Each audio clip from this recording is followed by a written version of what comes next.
Tonight, prospects for peace. Europe rallies around Ukraine. Together with others, Europe must do the heavy lifting. After the fallout from that disastrous White House meeting. Plus, with the Trump administration moving full steam ahead, polling flags potential problems with the president's second-term agenda. It's almost like a snapping face, like we don't even matter, we don't count. And even as the Mideast ceasefire unravels, one Jewish community returns to its home in northern Israel, marred by months of Hezbollah rocket fire. Just now we're starting to get back to normal. But is it safe? All this and more tonight on Faith Nation.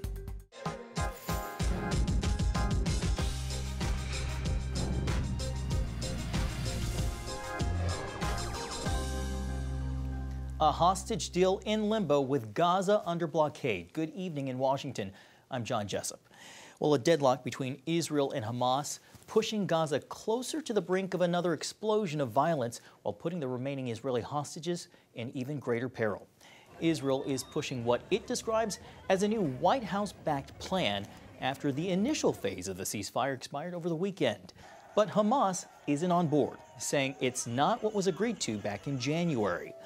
Under the new proposal, Hamas would have to release half of the remaining 59 hostages. However, this time, Israel isn't offering to free more Palestinian prisoners in return. The new terms come as Israel cuts off all food, fuel, and medicine to Gaza's 2 million residents. Israel has decided to stop letting goods and supplies into Gaza, something we've done for the past 42 days. We've done that because Hamas steals the supplies and prevents the people of Gaza from getting them. It uses these supplies to finance its terror machine, which is aimed directly at Israel and our civilians, and this we cannot accept. The terror group accuses Israel of trying to sabotage the deal, and with no agreement in sight, it could cause the war to explode. Well, an escalation in the war of words after last week's disastrous White House meeting. Ukraine's Volodymyr Zelensky triggering a rebuke from President Trump today for saying the end of the war with Russia is likely, quote, very far away. Trump posting on social media that it proves Zelensky does not want peace. Meanwhile, European allies are scrambling to fill in the gap from the American support. CBN national security correspondent Caitlin Burke has been following the fallout. Caitlin. John, Zelensky took to social media after Trump's latest criticism, saying it is important to end the war as soon as possible. After leaving the U.S. Friday, the Ukrainian president traveled to Europe, where leaders rallied around him in support. UK Prime Minister Keir Starmer, who also met with President Trump last week, is now rallying his European counterparts to shore up their borders and take the lead in backing Ukraine. He says they've come up with a baseline plan to end the war and defend against any further Russian aggression. We've agreed that the UK, France and others will work with Ukraine on a plan to stop the fighting. Then we'll discuss that plan with the United States and take it forward together. Initial steps already agreed upon include continued aid for Kyiv and economic pressure against Russia, making sure Ukraine is at the negotiating table and that any peace deal ensures its sovereignty and security and continued munitions support. Starmer says he's been in communication with President Trump and will continue to work with the U.S. towards peace in Ukraine. Meanwhile, at the direction of the White House, Defense Secretary Pete Hegseth over the weekend ordering U.S. Cyber Command to halt offensive operations against Russia.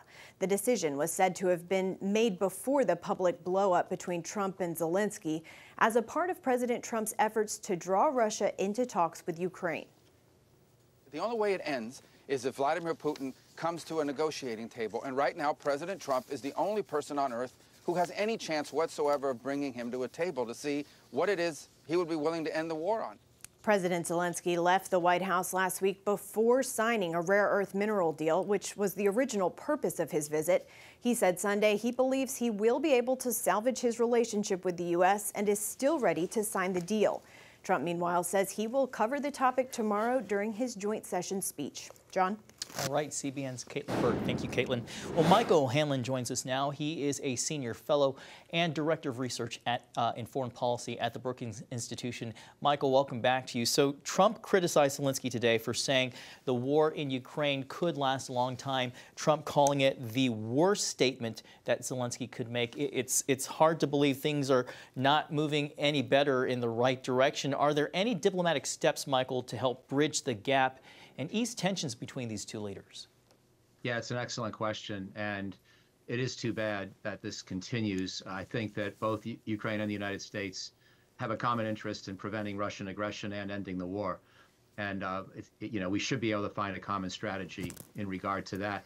The number one thing is just to sort of stop the bleeding and not have this continue. Tomorrow's joint session speech is unfortunately another opportunity for this to ratchet back up. I hope President Trump won't do that. I hope President Zelensky will realize he can't really afford to get into spats like he was drawn into last week in the Oval Office. I don't fundamentally blame Zelensky, but he should have sort of seen what was happening and backed off because he can't afford to alienate the United States. So I think the most important thing is to focus on the fundamentals of the path forward. We need some kind of a stable armistice or peace. We need to have some way of backstopping Ukraine's long-term security that I think the United States should contribute to, at least modestly. And we need some way to try to incentivize Russia to behave better and to sign that kind of a peace deal. So I actually don't disagree with Secretary Hegseth stopping cyber operations against Russia, at least temporarily, in order to see if that kind of positive, symbolism or positive small step forward can actually lead to an atmosphere where we could negotiate a peace. We should all be skeptical of Vladimir Putin, but we should also be realistic, as President Trump has rightly said, of where we are in this war. Ukraine's not going to win all of its land back, and it's going to have to make some tough choices. So I don't really agree with what anybody's been saying, and least of all Putin. But I think the United States and Ukraine need to get back together on a combined strategy where their interests in ending this war and recognizing that not all the territory can be liberated in military terms. Those two ideas drive the process forward. Michael, in a recent piece, you highlighted the growing coordination between Russia, China, North Korea, and Iran. Is Trump's reluctance to fully back Ukraine strengthening the so-called axis of autocracies? Well, I think that we're going to have to be careful here not to delude ourselves into thinking we can somehow make friends with Russia and pick it off or divide it from China. The more realistic path forward is to get along with each of those countries as best we can so they don't have an incentive to only see the other as their last refuge.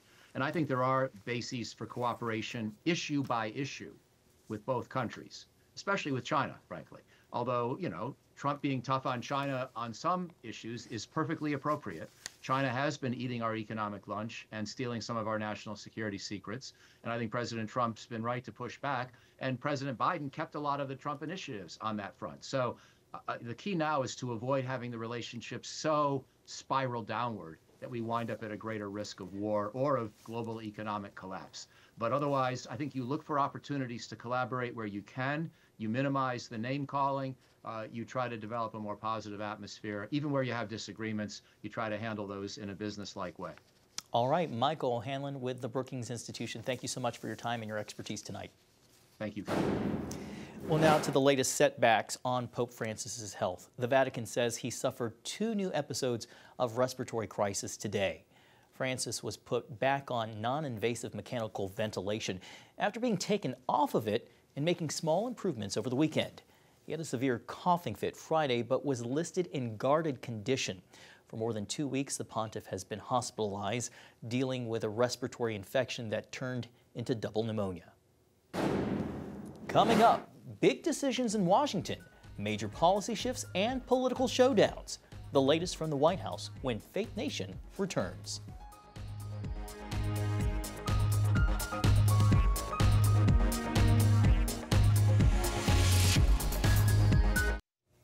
Welcome back. President Trump is gearing up for tomorrow's first address to a joint session of Congress of his second term, when he will lay out his top priorities and vision for the future.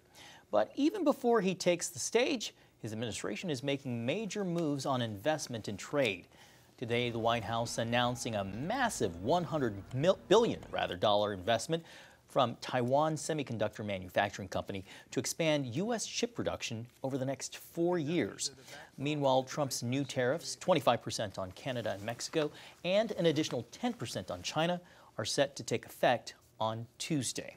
Well, all this as the White House says it's celebrating more big wins for American. CBN White House correspondent Kelly Wright joins us now with more. Kelly, so what are some of the examples that the White House is pointing to as some of those big wins? Well, John, you know the president likes to say win. He loves winning, and that's exactly what his administration is doing. The president basically stating that he identifies the wins in various sectors. American manufacturing is up amid tariffs, border security, and small businesses. So let's break this all down for you. Here's what's happening. The White House reports that automaker Honda is actually planning to produce a new Civic hybrid model in Indiana, not in Mexico. Then there's Clarios, a Wisconsin-based company that is a leader in low-voltage energy storage. Clarios announced a $6 billion plan to expand its U.S.-based manufacturing. This comes on the heels of Apple announcing just last week its historic $500 billion investment to create 20,000 new U.S.-based jobs. And pharmaceutical giant Eli Lilly is making a $27 billion investment in its U.S.-based manufacturing. Then, of course, there's border security. The president's plan to cut down on illegal border crossings is having a dramatic outcome. In February, for example, the crossings were down 94%. In fact, the White House reports that since Mr. Trump has been in office, illegal border crossers have given up. ICE arrests have surged 627%, and Mexican drug cartels, according to the White House, say they are fearful for the first time in years amid the Trump administration's crackdown. And on the third matter, the Treasury Department suspending enforcement of the Biden-era beneficial ownership information reporting requirements for U.S. citizens, which is a big win for small business owners. President Trump called BOI an economic menace that is coming to an end. A 94% drop at the border. That is significant. It's incredible. It's hard to deny those numbers. Speaking of which, a new NPR PBS Mayor's poll shows Trump approval dipping. Some of that in regard to the federal workforce. 55% of those surveys say the cuts are doing more harm than good. Kelly, what's the latest going on with DOGE?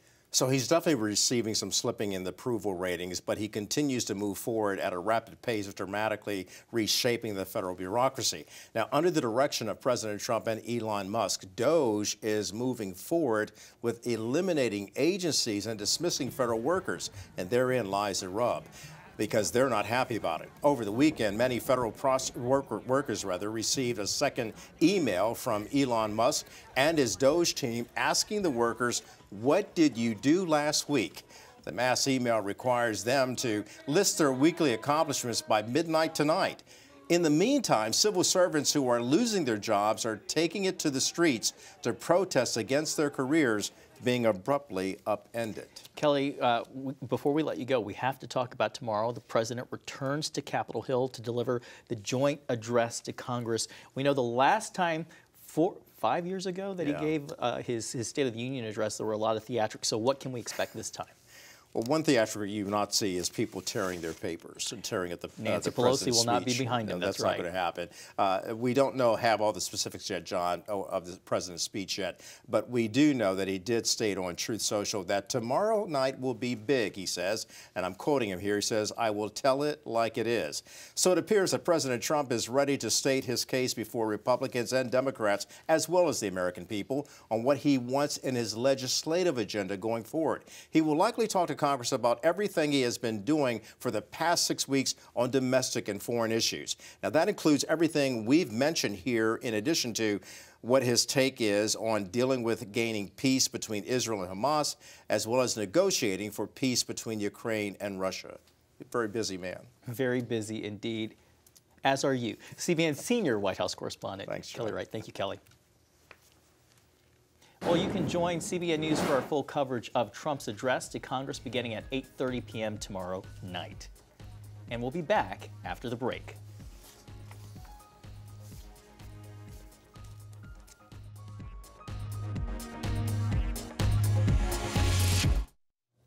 Welcome back. Hezbollah rocket fire has displaced people from their homes in northern Israel for nearly a year and a half. Now, Israel's military is giving the green light for residents to return, but is it safe? CBN's Julie Stahl speaks with a couple who moved back and shares how the war has changed their lives. Although Barry and Orit Prague live in the north, they quickly felt the impact of the October 7th invasion because her beloved nephew and soldier died fighting Hamas. Born and raised here, Orit tells CBN News she never felt so insecure. Because we have started hearing the stories from the Gaza Strip, I told Barry I want to go. So in that evening, on the 8th, which was Sunday, we packed a small trolley and we went to parents of my daughter-in-law. Kibbutz Daphna was founded in 1939, nearly 10 years before the State of Israel. And despite all of Israel's wars, it was never fully evacuated until after the October 7th war began. The anxiety or fear, if you like, of what happened in the Gaza Strip permeated all the way up here, and people thought that the same thing was going to happen from Lebanon, from the Hezbollah. The Pragues became like wandering Jews living out of their suitcases. We tried to see how we find the good or the strength in a situation. We became part of the surreal situation, and we gradually adapted, as everybody else did, to this surreal situation which the people in the north and the south became accustomed to. And it's awful to think that we did become accustomed to, well, I can only describe it as crazy. Soon after the war began, CBN News visited Kibbutz Daphna, an agricultural community and tourist destination. Community manager Arik Yacobi explained how the community maintained an emergency routine with just a few people milking cows and taking care of the animals. The hotel and camping area were closed, and Hezbollah rocket threats kept them out of their avocado orchards. During some of the fighting in Lebanon for this place and here, there were a lot of casualties amongst our soldiers. This area of the kibbutz suffered the most rocket damage. Barry says he hopes the residents here will all return. So this house was damaged by a rocket that landed right in front of it, and the other houses around it were also damaged by shrapnel, broke windows, destroyed all sorts of stuff inside. Just now we're starting to get back to normal. Barry and Orit returned last summer in the midst of the fighting. We see our home is here. And coming back to Daphna, to our home, is sort of a statement, a declaration, A, to the Israeli government, B, to our friends and brothers and sisters in Daphna. We do trust the army. We saw that they were very good. They protected us very well. Orit's Lithuanian parents helped start the kibbutz, and she felt childlike excitement coming back home. When we came in June, what Barry said about the surreal feelings going in Daphna, that was in the highest of the prosperity of the kibbutz until the 6th of October, was very weird. The surreal part is that we were here in 2006. We stayed here. No one left. Oh, people left, but there was no evacuation. And if you remember the Lebanese war in 2006, there were lots of bombs and artillery and whatever, and there was no Iron Dome, there was nothing like that. This time they saw a major difference. Now this time there's artillery, and it was all around us. It was firing every so often. You never knew when. So all of a sudden you'd hear boom, boom. And at night you'd also hear all of a sudden boom. You know, it was like from here to there. But after a while we didn't wake up. But it's terrible to get used to something like that. That we don't want to be used to that. We want peace and quiet. Some 350 members have now returned. Volunteers have been cleaning, painting, and preparing for more residents to come home. Agriculture is flourishing again, with other industries operating as they did throughout the war. 2 kindergartens and the elementary school have reopened, and in the coming month, they expect students to return to the high school. Orit is optimistic, saying it's amazing how humans can leave the past and move forward. What we went here in those months, it was like we were sitting next to cannons bombs all day. And I was afraid to walk in a kibbutz because something would fall on me, and I forgot about it. And I seized the future as a place to live here and to go back to prosperity that Daphna used to have. While Barry believes there are tough times ahead with the economy, he has hope. And they founded this kibbutz in '39, and they built it from nothing, and it was all a swamp and God knows what here. So I just feel that we're going to carry on, and our kids will carry on, and we've got to be optimistic and hope for the best. Julie Stahl, CBN News, Kibbutz Daphna, Northern Israel. Thank you, Julie. Coming up, a historic lunar landing. Next on Faith Nation.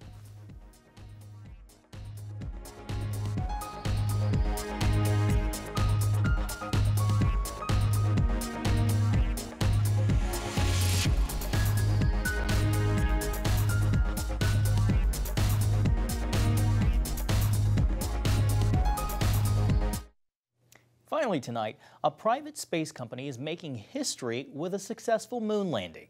The Texas-based startup called Firefly guided its Blue Ghost spacecraft to become the first commercial company to land on the lunar surface. Firefly is working with NASA to take experiments to the moon, scouting the surface before astronauts show up later this decade. We want to make sure all 10 payloads get all their NASA science data. It's important to us that we deliver on that promise. And so there's game-changing science on here. The Blue Ghost is on a 2-week mission to collect as much data as possible, and that amounts to a full lunar day. Some pretty historic progress made there. Well, that's going to do it for tonight's Faith Nation. We hope to see you right back here tomorrow. Have a great night.